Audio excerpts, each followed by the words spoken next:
Hello, it's Time Enough podcast where we dive into episodes of The Twilight Zone and beyond. This is Matt here. It's Mark Malek today that's there. Hello.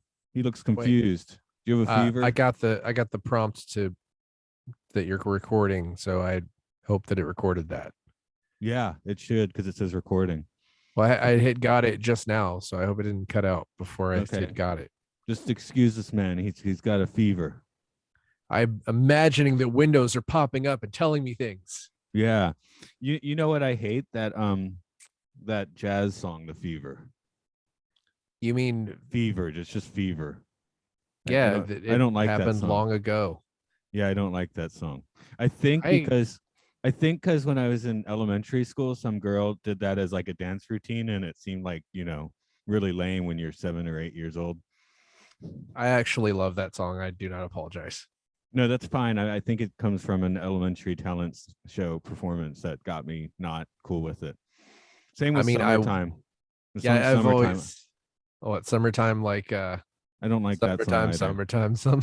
No. Where the living is easy, right? Yeah, that one too. Summer. That one was ruined. You know the song. Summertime Blues is okay. The Who's version, Blues. that's okay. I mean, there ain't no cure for it. Yeah, right. Just like there ain't no cure for fever either. Right. Okay. Let's get into this fever, I guess. We should stop talking about songs that aren't in the show. You mean let's catch this fever? Let's catch this fever with some trivia. Catch this fever. Let's trivia this fever up. That sounds wrong somehow. Okay. Let's make this fever trivial. Yes. Here we go. Robert Florey already showed up to direct the episode Perchance to Dream. He directed this one, and he will helm one more episode of the series after this. Everett Sloan plays Franklin Gibbs. He began his career on Broadway in 1935 and quickly began multitasking into radio, performing on the March of Time, and as a member of Orson Welles' Mercury Theater. It was surely the later gig that landed him the role of Mr. Bernstein in Citizen Kane, which is generally regarded to be the Citizen Kane of Citizen Kanes. Flora Gibbs is Vivi Janice. She did a lot of television guest spots in the 60s and was also the voice of Walt Disney's Daisy Duck. She will have one more appearance in The Twilight Zone. The slot machine was a bit of a fiasco in this episode, as California had stringent anti-gambling laws at the time. Even obtaining the prop was somewhat difficult. The machine's voice was obtained by dropping a bunch of dimes and quarters down a metal chute, recording that sound, and then strapping tiny speakers to the voice actor's esophagus, playing the sound as he spoke through his esophagus. So that's pretty trippy. My assumption was that someone just talked into a coin chute, but man, that's a lot trippier. Yeah. They got into a whole lot of something for that, but you have to appreciate. I mean, as you know, field design. I guess the sound field guys. Recording. Yeah, they need to have something to do that day, right? They're not, everyone's got their job. Makes a great story. I want you to get us into this. Prologue us. Be a prologue man. Okay. Mr. and Mrs. Franklin Gibbs, 3 days and 2 nights, all expenses paid in a Las Vegas hotel, won by virtue of Mrs. Gibbs' knack with a phrase. But unbeknownst to either Mr. or Mrs. Gibbs is the fact that there's a prize in their package that neither expected nor bargained for. In just a moment, one of them will succumb to an illness worse than any virus can produce, most inoperative, deadly, life-shattering affliction known as the fever. But Tom, you have a gambling problem. No, you have a gambling problem. Right. Are you a gambler? You like to gamble? Actually, when I was pretty young, I'd say about 18 or 19, I knew a kid who had a slot machine in his basement. And I ended up just completely fixated on it, like to the point where I was ignoring everyone else. So I just decided that meant that I had a gambling problem, so I would never go to a casino. So I pretty much haven't. So yeah, yes, I am a gambler. Okay. For me, it's kind of money's involved. My luck's always bad, right? So like if I play poker and it's just for chips, I do well. But if we start playing for real money, I start losing. The one exception being I did a training in Japan with a bunch of people. They wanted to play poker. And I was like, let's just play for fun. They're like, no, let's play for stakes. So I took all their money because I actually was good at poker at the time and they weren't. So I don't think I could do that now. I'm not. I'm theoretically good at poker, but I'm not good at like keeping my emotions out of it. Like I will just, you know, I will just get into a pissing match over anything because I get upset. That's one strategy, I guess, right? It's not a strategy. It's not a strategy. You have to You just, know, fold, right? yeah, the shock you and win. awe, tactic. Yeah, the one time I ever played poker at a casino ever with our mutual friend Devin, I was doing pretty good until someone just basically started raising, and then I was like, "Oh yeah," and then I was out. I was doing really well until I was like the second person out of the game. You raise me, no, I raise you. Yeah, pretty much.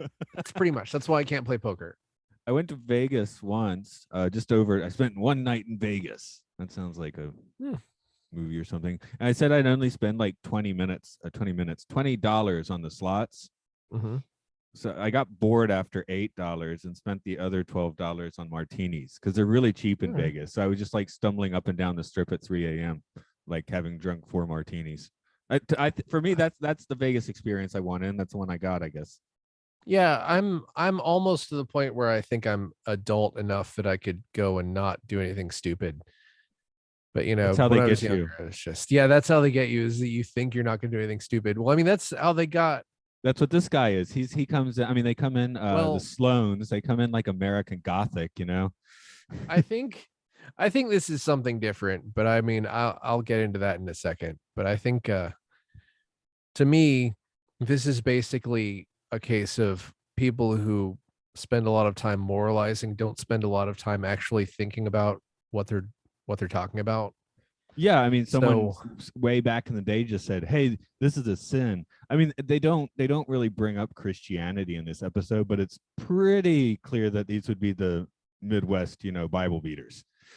yes, and it's like you don't stop. The reason that gambling is quote unquote evil is because the odds are bad.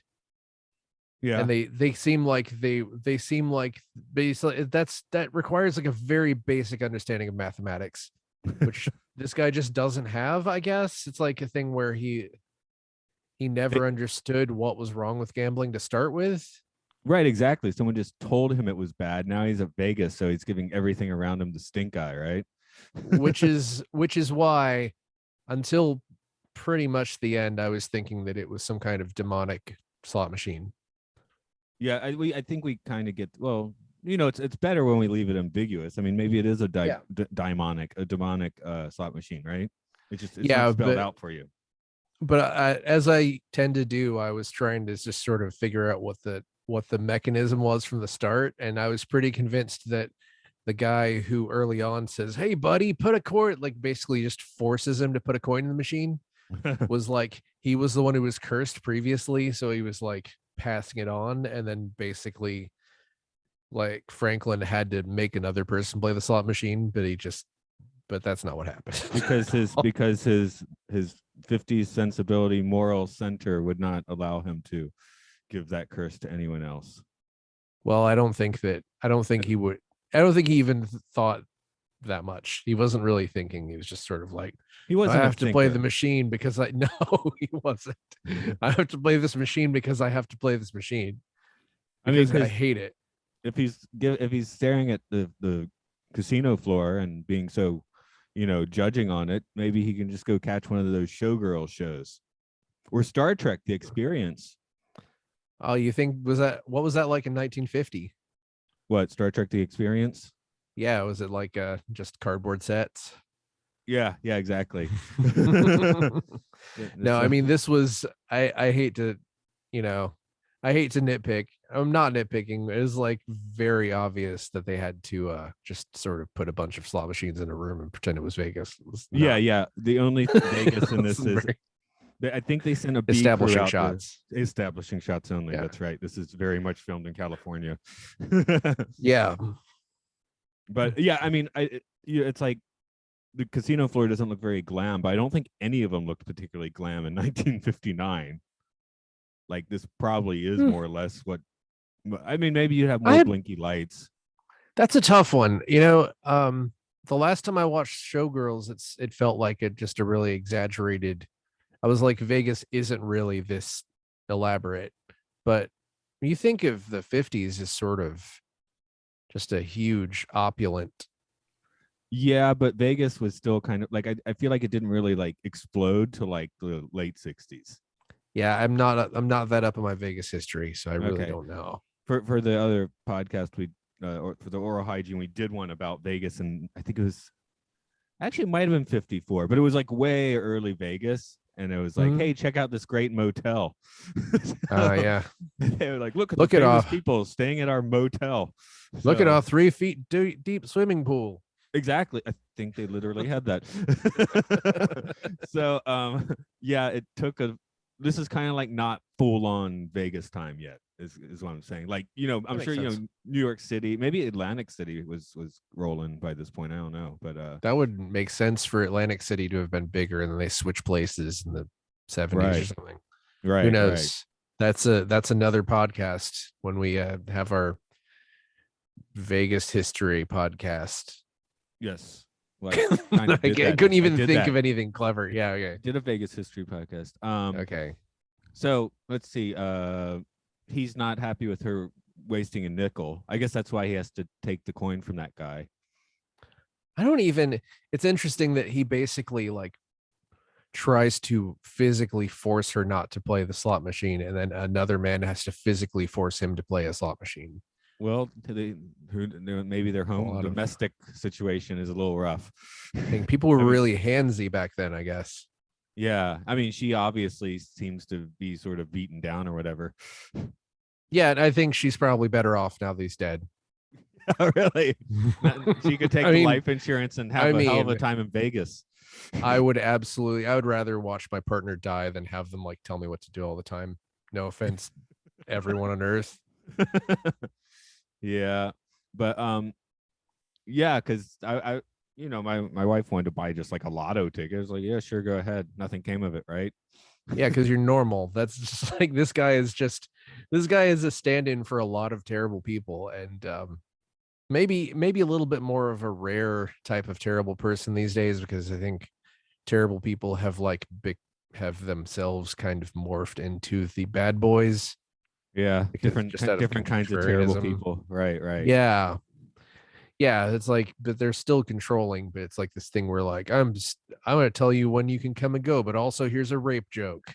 Yeah. Like that's basically is what they've evolved into. But this is, it's not really a case of getting what you deserve, I guess, but it's a tough one. It's definitely like a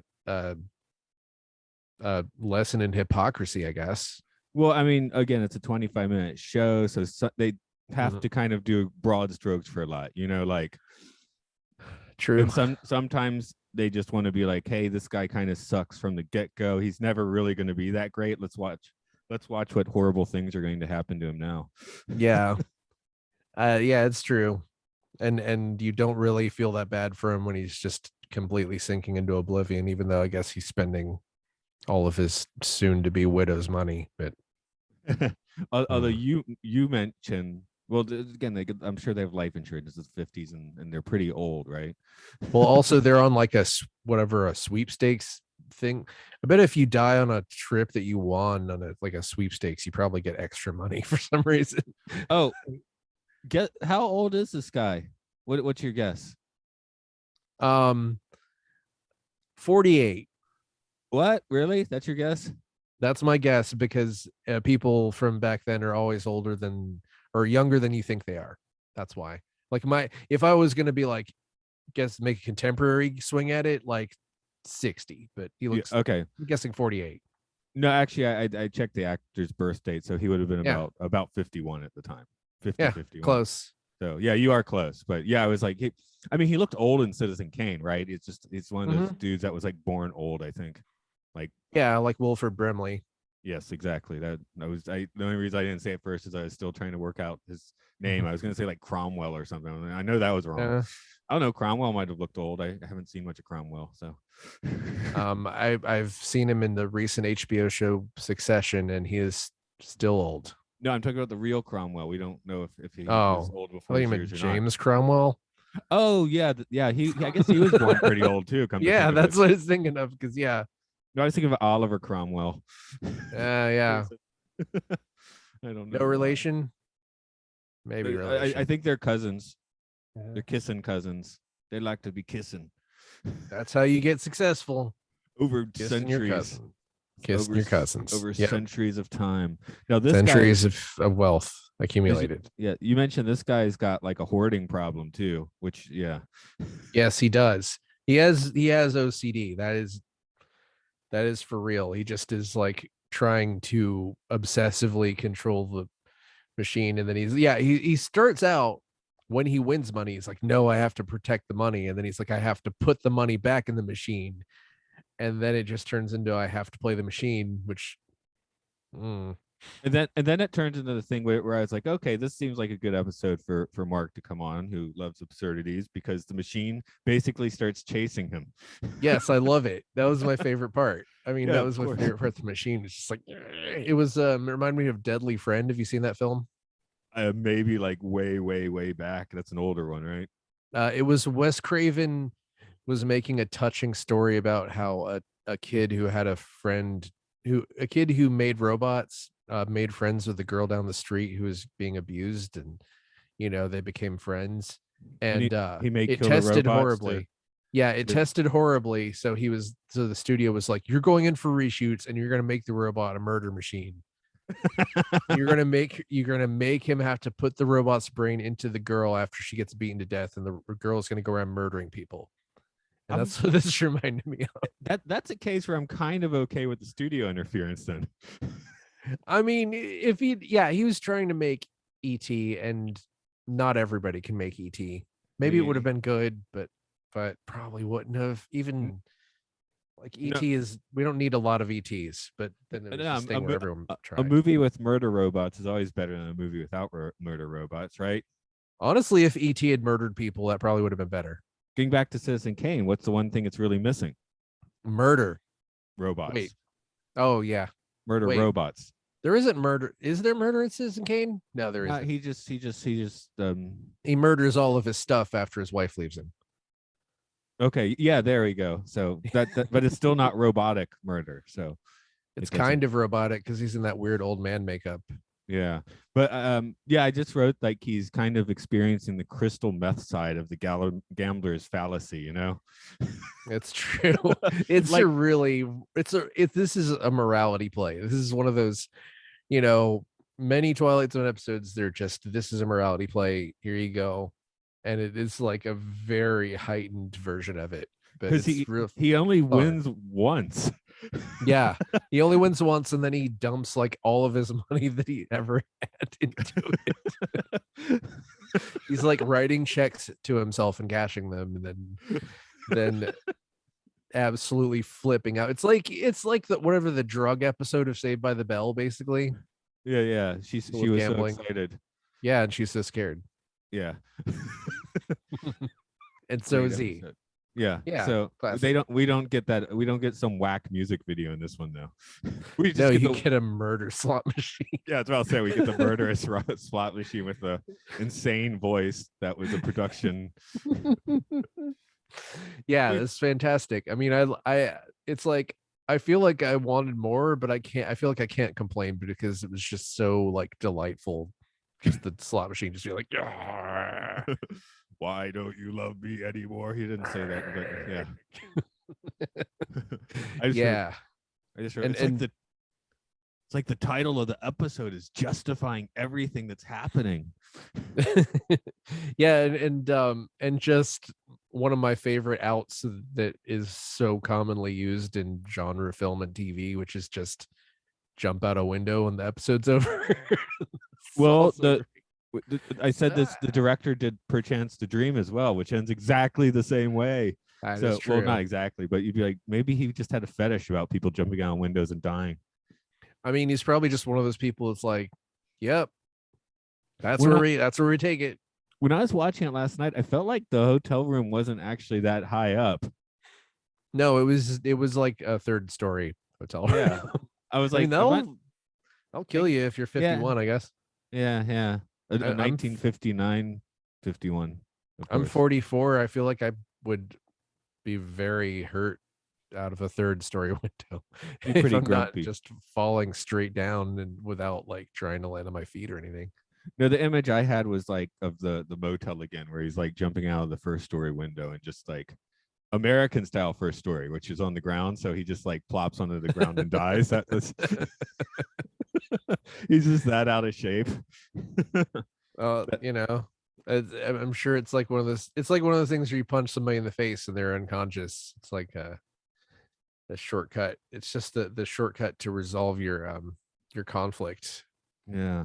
Now, of course, in Japan, there's all the pachinko machines, which I think no foreigner has ever understood the lure of pachinko, but I mean, I've played several in the States. I mean, I played one when I was a child. Kids up the street had one, but like, I've never understood the allure is like, how the hell do they work? Why am I getting balls? I mean, and I definitely, the first time I came to visit you in Japan, like, I think the first night we sort of just walked through one as like a shortcut to get to the restaurant. And it was a combination of like the kind of harsh lighting and everyone just kind of staring. an extreme Like, noise. yeah, it was like, oh no, this is scary. No, this is bad. So I was like, immediately I was like, no, I'm not going to dabble in this. No, but I anyway, I the I pachinko heard, geeks. sorry, I heard they're having a hard time right now actually in Japan. Like there's like the pachinko economy is kind of collapsing. That's not unsurprising. Mm. Double negative. But yeah, the pachinko geeks try to target the brand new machines. They say they pay off better in the first few days. Interesting. I'm sure that's not true. They just say that. It's just what Yeah. they do. No, I this was shortly pre-COVID, but yeah, I went to the skin doctor and then I'm walking to the train stations. There was like I guess they had new machines that day, and there was like a line of like 50 people waiting for the parlor to open. Like, so that was kind of weird. Yeah, everyone, I mean, I think everyone who gambles thinks they have a system, You're and right. most of the time they don't, especially with like, I think slot machines, things like that are just probably the worst. Like Yeah, that because probably poker, at least there's like a skill, if you're playing cards or something. I mean, luck too, but yeah, there is some skill to that as well. So, oh, the other thing about pachinko is you have to pronounce it correctly. pachinko. Yeah, because if you want to stress the first or the last sounds, you don't want to stress the middle one, because in Japanese that sounds dirty. Oh, So our friend Scott, way back in the day, this was before I had married my wife, but it was Scott, myself, her, and a couple of her friends from college, and we were doing karaoke, and Scott kept going like pachinko, pachinko, and it sounded like really like he was like a scumwad, but he didn't even know it because.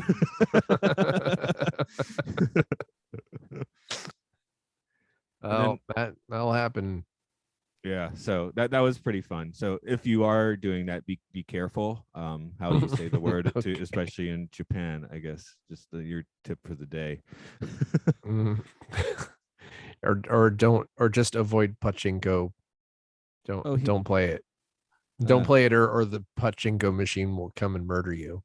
right, and well, you'll hear it coming a mile away. It's not like this one. Like, This one just kind of clinkles up to you, right? So you won't be able to hear it call your name because the balls will be making too much noise. exactly. But yeah, I was thinking, Franklin's not crazy. He's just misunderstood or crazy. He's crazy. He wears Poor shoes guy in is like, bed. I think this also kind of highlights the whole thing where if you know someone who is absolute, I don't want to use the word confident, who absolutely sure they know how the world works, like as soon as they make a downturn, then they're doomed. It's not Because me, it's the machine. yeah, exactly. He's like so sure he knows that gambling is evil, and then he just does the thing where he just makes a turn where he's so sure that he has to gamble until he dies. Yeah, he just head on takes a dive into it. Yeah. So, like I said, it's crystal meth. He got like 1 second of pleasure, and the rest of it sucked. Yeah. It's like when people are so sure that they have control of their life, and then they're doing drugs, and they're so sure they need drugs, and then they're so sure that they want to join this scary church. Dude, I got to cut out early. My phone's telling me to jump out the window. Okay. Okay. Is your maybe your video game consoles are chasing you down the street like finish Finish Fallout. Halo. Yeah.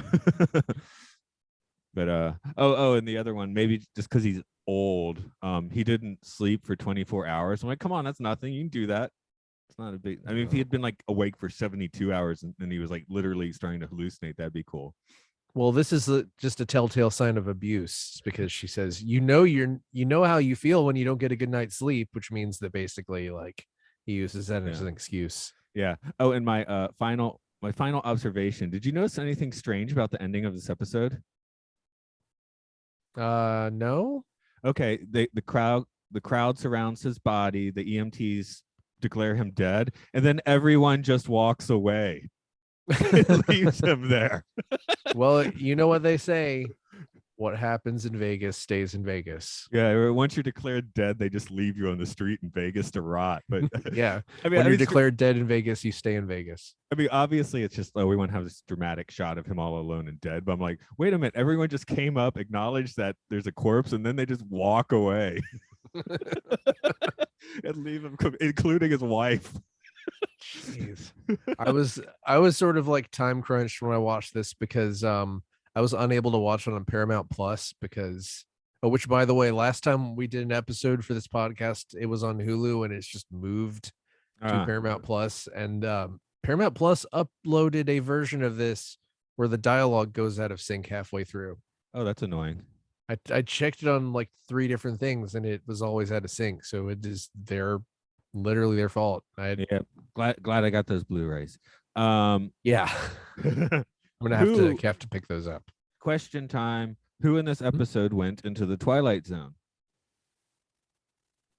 I want to say the slot machine, but it was off.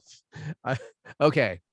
I'm gonna say Franklin's, what's her name? Franklin's wife. Flora. Oh, sorry. Flora, yeah. Flora went into the Twilight Zone. Okay. Franklin did not, because he's dead. She just watched the Twilight Zone eat him. Okay, yeah. I guess that works. Watch the monster eat someone. But did he deserve it? Being the question 2. Did he deserve to be eaten by the Twilight Zone? Yeah.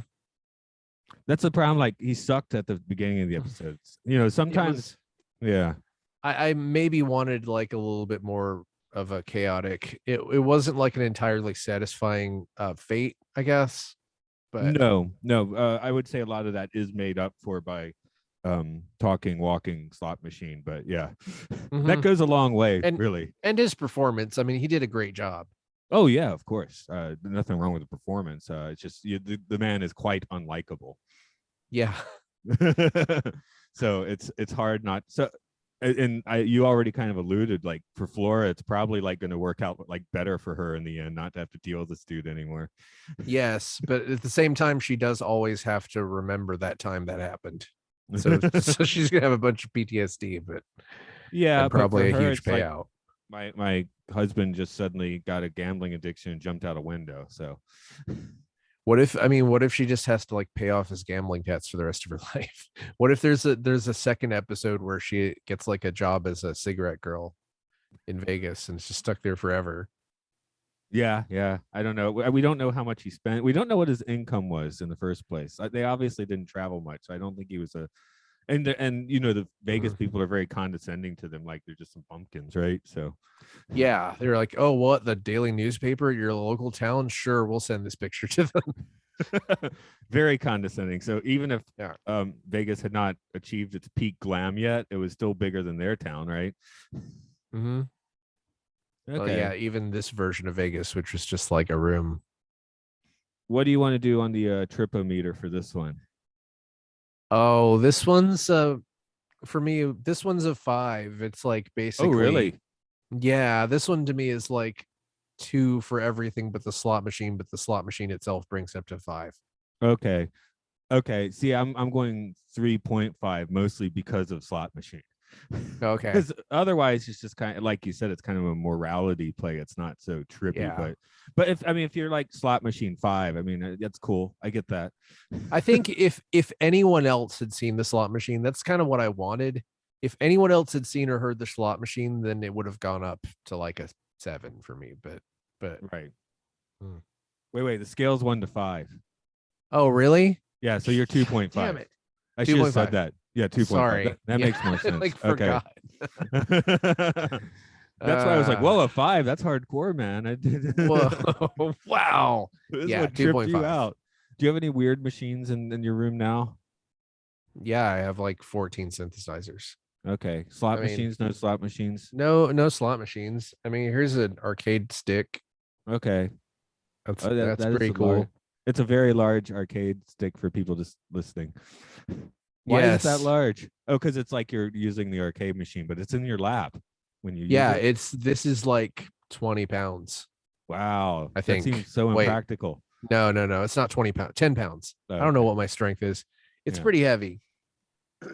okay. That's and I know you got your giant trackball, so just no slot Yep. machines because you don't want to. No slot machines. That But is a what well, if this is you? the thing. I moved from living by myself for 10 years in with roommates, and I've just had to downsize a whole bunch. So if I did have a slot machine, it would be gone now because Because those take up a lot of space. if you had a slot machine, you could gamble because you'd be the gambler and the house. Yeah, but the problem is then it's not the money you're losing, it's the time at that point. Okay. that that's like the real that's definitely part of it for me. It's like right now I'm having problems in not playing Halo Infinite, which doesn't get me any money at all. And then you'd have to start like, taking yourself out into the alley out back and beating the crap out of yourself because you owe yourself so much money. Yeah, I mean, yeah, how do you do that? You have to get all this leverage with one hand I guess just it'd be like to the Fight Club thing. yeah, which is I still think that's kind of sci-fi, like Yeah. punching yourself really hard. Hey, did you see a few weeks ago in the news where the Chinese Fight Club? I mean, they had added Yes. the card. They cut out the last 2 minutes and added the card at the end, which is like, Yeah, it's like Poochie went back to his home planet. yeah, It like exactly. literally is that. Yeah, The it said police like won. the police apprehended Tyler. No, because of the clue from Tyler, the police apprehended him before the buildings exploded. So everything was okay. And he spent 12 years in a lunatic asylum. And then Chuck Palahniuk, is that how you pronounce his name? I don't I even don't know. know. He had to weigh in and be like, actually, that's closer to the ending of my book, even though I'm pretty sure he's gone on record as saying he prefers the ending of the movie. But Yeah. It's like, well, they just went back to the book ending. That's cool. Actually, that almost makes it seem like a more like sane decision, even though it's not. no, it's one of those things where like it's one of those things where I don't really think if that ending had been filmed, it would be make it any lesser of a movie. In fact, really, that I'm not a huge fan of the ending of the movie as it is because it's just kind of romantic Hollywood bullshit. But um, yeah, to make it just sort of an obvious case of state manipulation is that's the part that's the problem. Yeah, that is the problem. When we're recording this, the Winter Olympics are far in. No, when this is airing, the Winter Olympics are far in the past. But as we're recording it, they're just getting ready to get started. And that the wild quarantine bubble. I was just reading about that this morning. You hear about that? No. They have this what they call a closed loop system where all the journalists and athletes are basically like people that work with them basically don't get to go home until the Olympics are over. Mm-hmm. So it's like the general population of Beijing will never have any contact whatsoever with any of the Olympic people. Well, So yeah. it's I mean, that's got to be a bummer if you wanted to see things while you were there. But right, of course. if It's it's just safer, it's safer. I yeah, mean, I come from a country that botched almost everything except for like vaccine deployment, and not even that doesn't even include vaccine acceptance. So Yeah. No, I would just like, the amount of trouble they went to is, coming from the what's becoming the ultimate, you know, whatever state that we're putting on that now. But anyway, it was fascinating. The ultimate fun for everyone and super great state that is. Because we want this podcast to be #1 in China, even though it's an English. Yeah, we're just gonna have to take all the Winnie the Pooh references out of it later. And we'll have to skip the time travel episodes. Oh yeah, what anything that's like fantasy? I can't remember what the actually. I think we have to. I think we'd have to skip most of the episodes. Yeah. Well, they can't even have like the one Chinese Marvel movie because there's too much like fantasy in it. I think, but Shang-Chi can't be. It's not in China. You can't watch it. Yeah. So I'll tell you this date. Today it's March 28th. Okay. Actually, it's Groundhog's Day. That's recording March date. 28th.